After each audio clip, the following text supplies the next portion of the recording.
একটা চোর পর্যন্ত, একটা চোর, একটা করাপ্টেড মানুষ, দুর্নীতিগ্রস্ত মানুষ, সে চুরি করে দুর্নীতি করে এনে বাচ্চাকে খাওয়ায়। একটা ধর্ষক পর্যন্ত ওর মেয়েকে আদর করে।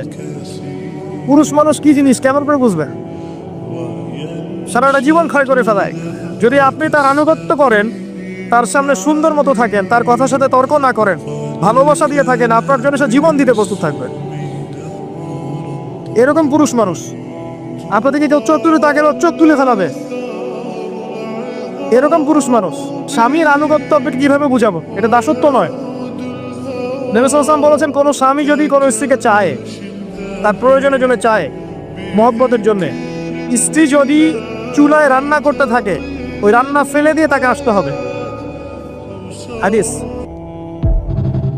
রাতের বেলা স্বামী স্ত্রী শুয়েছে, স্বামীর চাহিদা আছে, স্ত্রীর কোনো সমস্যা নাই, স্ত্রী ফিট, ইচ্ছা করেই অহেতুক স্বামীকে বলল আমি রাজি না, উল্টা পাশে মুখ করে ঘুমিয়ে গেল। আল্লাহর নবী বলছেন সারা রাত আল্লাহর পক্ষ থেকে একজন ফেরেশতা আসবে, এসে এই নারীকে অভিশাপ দিতে থাকবে।